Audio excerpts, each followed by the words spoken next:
Bonjour à tous et à toutes. Merci de m'avoir posé 2 questions qui demanderaient 3 jours, en fait, pour pouvoir être à peu près complet. Je vais essayer de donner quelques mots en 10 minutes. Du point de vue, d'une part, d'enseignants-chercheurs qui a développé effectivement un certain nombre d'études sur l'impact économique et social de grands événements sportifs. Je pense à la Coupe du Monde de marche à pied à Mézidon-Canon en 1999, ou de manière plus importante sur la Coupe du Monde de rugby en 2007, ou encore de manière plus importante sur l'Euro 2016. Et puis avec un certain nombre d'études qui se préparent autour des Jeux en Seine-Saint-Denis en particulier. Point de vue d'enseignant-chercheur, mais aussi point de vue d'acteur local, puisque je suis président d'une compagnie de matchs d'improvisation donc à Trappes depuis très longtemps maintenant. Et évidemment, on s'intéresse aussi à la question des Jeux olympiques et paralympiques et de l'impact qu'ils peuvent donc avoir dans ce territoire. Donc un point de vue d'acteur et aussi donc principalement un point de vue d'enseignant-chercheur, et la complémentarité me semble être intéressante, pour ça que je tenais à le dire. C'est assez complexe de développer une approche raisonnée, critique, contradictoire sur les Jeux olympiques et paralympiques et sur leurs effets, notamment compte tenu de l'effet de taille et de la complexité de cet événement. Ça, c'est le premier aspect, mais aussi compte tenu des éléments de langage qui sont développés avec un certain brio, je dois le dire, dans le cadre de la promesse olympique, par ceux qui sont effectivement chargés de l'organiser. J'ai là en tête, évidemment, toutes les questions qui renvoient au sujet de l'acceptabilité sociale de cet événement. Et puis, évidemment, c'est aussi compliqué compte tenu des controverses donc, médiatiques qui se développent donc, de manière assez fréquente maintenant et assez importante autour des Jeux, et qui posent en même temps un certain nombre de bonnes questions. Je pense à la billetterie, où un certain nombre de gens se sont émus que le prix des places soit particulièrement élevé, ce qui mériterait débat, mais qui pose en fait une bonne question. Est-ce qu'on fait payer aux spectateurs ou est-ce qu'on fait payer aux contribuables ? Je pense aussi à la controverse autour de l'exclusion des SDF qu'on voudrait bien enlever des rues. Alors évidemment, ça pose aussi une bonne question qui dépasse évidemment la conjoncture donc olympique, et qui renvoie donc aux effets de la migration d'une part et de la pauvreté en particulier, ou les polémiques qui se développent autour de la gentrification. Bon, et puis je ne parlerai pas ici, ce n'est pas vraiment notre sujet, du nombre de médailles que l'équipe de France aura ou n'aura pas, qui ne manquera pas d'interroger évidemment le système de la donc, nouvelle gouvernance du sport qui est engagée depuis un certain nombre d'années maintenant et qui mériterait que l'on s'interroge. Bon, on voit bien que toutes ces controverses qui se multiplient, je ne les traite pas toutes, il y en a trop, au final, quand on s'y penche un peu plus, elles posent quand même des bonnes questions. Donc il faut d'une certaine manière essayer de prendre un peu de recul là-dessus, mais évidemment, c'est pas si simple. Alors, pour revenir sur le terme d'héritage, qui fait partie évidemment des éléments de langage importants, c'est évidemment un terme qui a été construit par le CIO en particulier depuis maintenant environ une vingtaine d'années, et qui renvoie aussi finalement à une bonne question, la question de à quoi ça sert. À quoi ça sert d'organiser un événement de ce type ? Évidemment, si le CIO s'est préoccupé de cette question, c'est parce qu'il a fait le constat depuis déjà longtemps que les villes candidates sérieusement, on pourrait dire, sont finalement pas très nombreuses. Peut-être qu'il y en a même de moins en moins. Et donc, si on veut avoir une vision de l'avenir de ces Jeux-là, évidemment, il faut essayer de s'interroger et de créer les conditions pour finalement essayer d'attirer plus de villes. Parce que les Jeux olympiques, évidemment, compte tenu de l'ampleur, ça pose la question de que pourrions-nous faire avec cet argent-là.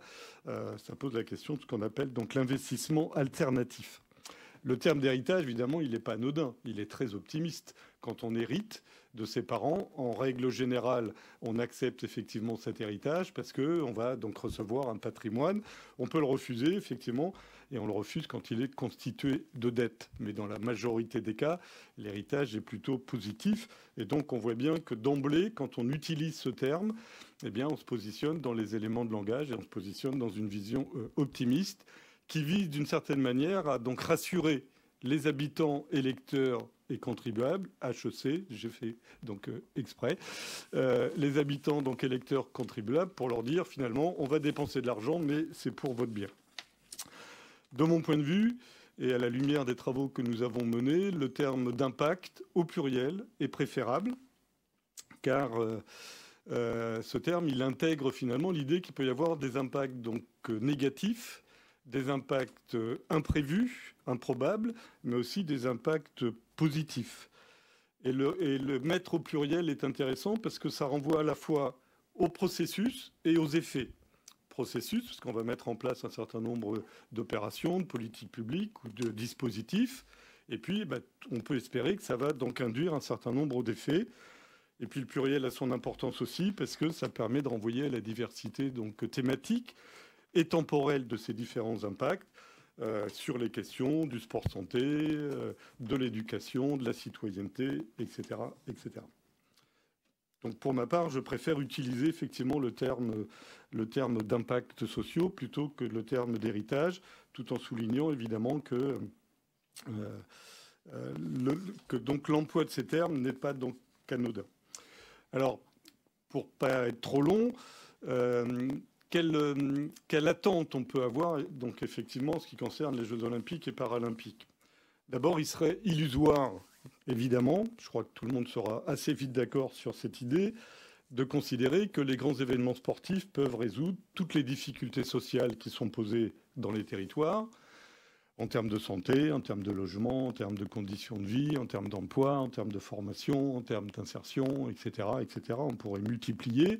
Et là, évidemment, dans le cadre de la promesse olympique et de la candidature, nous avons eu globalement un niveau d'attente certainement beaucoup trop élevé. Et quand on relit, je l'ai refait il n'y a pas très longtemps, c'est assez intéressant de le faire. Quand on donc relit le dossier de candidature organisé environ en 2015, eh bien, c'est intéressant de voir effectivement la promesse olympique, les contours de la promesse donc olympique. On fixe un niveau d'ambition qui est assez considérable. Donc évidemment, plus on s'en approche et plus on est d'accord pour considérer que finalement on ne sera pas à la hauteur de ces différents enjeux. Pour autant, je parlais d'approche contradictoire dans mon introduction. Pour autant, on peut penser que les Jeux olympiques et paralympiques, par les dispositifs locaux, sur lesquels je vais revenir après, vont permettre à un certain nombre d'habitants, des femmes, des hommes, des jeunes, des vieux, etc., etc., je vous laisse continuer, eh bien, ça va leur permettre de vivre un certain nombre d'expériences. Et ces expériences-là peuvent être inédites, peuvent être marquantes, et peuvent contribuer d'une certaine manière à renforcer des parcours individuels. Donc je pense qu'il ne faut pas se priver de ça, de trajectoires individuelles, de trajectoires collectives dans un quartier, dans une association, dans un établissement donc scolaire ou dans une entreprise. Et peut-être pour conclure sur ce point-là, avant de venir sur la deuxième question, peut-être qu'il faut bien garder à l'esprit que les impacts sociaux se construisent au plus près des territoires, dans des contextes locaux très singuliers, par les caractéristiques socio-démographiques de la population, par l'histoire sportive du territoire, par des problématiques locales qui se posent ici mais qui ne se poseront pas donc autre part. Ce qui interroge d'une certaine manière, Bruno parlait de ça dans son propos, ce qui interroge d'une certaine manière les politiques publiques et les dispositifs donc descendants qui sont conçus en haut et qui sont conçus pour s'appliquer de la même manière, évidemment, dans tous les territoires. Les différentes études menées par les collègues ou par nous, eh bien, confirment que ça se joue d'abord dans le contexte effectivement local.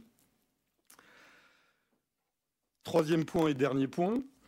Quels effets on peut attendre sur la pratique sportive et la pratique sportive des jeunes en particulier? Je reste fidèle à mon approche contradictoire. Je constate qu'aujourd'hui, on parle beaucoup de sport, de pratique sportive, d'activité donc physique. Je m'interroge sur est-ce qu'il s'agit vraiment d'une vraie priorité dans un moment où tout est prioritaire. En fait, du coup, on n'a plus de véritable priorité. Je constate que les acteurs locaux, les collectivités locales en particulier, râlent beaucoup.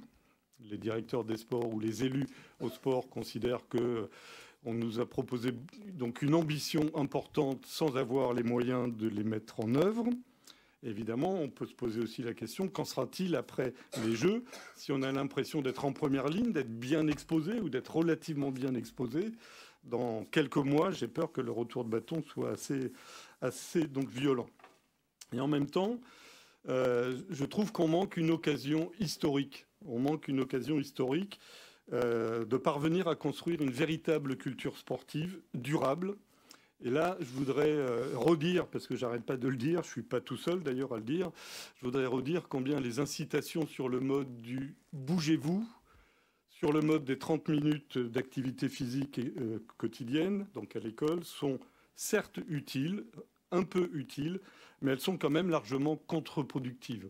C'est-à-dire qu'en faisant cela, on va se contenter de cela dans une majorité de cas, et on se prive de l'occasion finalement de valoriser, et je m'étonne d'ailleurs que le mouvement donc olympique ne soit pas plus agressif sur cette question, on perd l'occasion effectivement de valoriser les pratiques sportives dans ce qu'elles ont de culturel, de social, d'éducative, de technique. Finalement, le simple mouvement, entre guillemets, certes, il est utile, mais il me semble être insuffisant. Et là, je crois qu'on est en train de rater cette occasion donc, historique. Et il n'y en aura peut-être pas d'autres, d'ailleurs, avec cette importance, avec cette résonance. Alors, comment faire dernier aspect, en 4 points. Comment faire à quelques mois maintenant pour autoriser finalement la mise en place de dispositifs publics ou d'actions locales de manière un peu plus donc modeste. Je crois que le premier aspect, le premier principe qu'on peut se donner, c'est de privilégier les approches locales, au-delà de ces différents donc, dispositifs qui descendent, dont on connaît les effets d'impulsion, mais dont on connaît aussi les effets pervers, puisqu'évidemment, à chaque appel d'offres, mise en place par donc un ministère, eh bien, en fait, ou par un département ou par une région, en fait, on privilégie les organisations qui sont en capacité de répondre à cet appel d'offres. Et on se prive de toutes les impulsions locales, artisanales, mais qui pourraient donc répondre à un contexte local en particulier. Le deuxième principe, c'est certainement de viser les populations et les territoires les plus en difficulté. C'est là que l'impact social est finalement le plus envisageable, c'est-à-dire à s'intéresser par exemple aux ouvriers et aux ouvrières, aux employés et aux employés EES qui sont les plus touchés par la pauvreté, la flexibilité, la précarité. Je crois aussi, donc avant-dernier point, qu'il faut oser la transversalité, au-delà des cultures professionnelles traditionnelles, au fond, qui sont donc construites de manière verticale. Essayons de créer donc au niveau local les conditions pour que les clubs sportifs, les établissements donc scolaires, les associations de solidarité, les travailleurs sociaux, les collectivités locales, etc. puissent se parler. C'est pas si simple, mais si ça se fait pas au terrain local, ça se fera pas d'en haut, en tout cas. Et puis je crois que je conclus par ça. Je crois qu'en fait, il faut accepter, je ne sais pas si c'est le bon terme, la superposition de micro-projets dans un certain désordre en fait, qui renvoie aux dynamiques locales.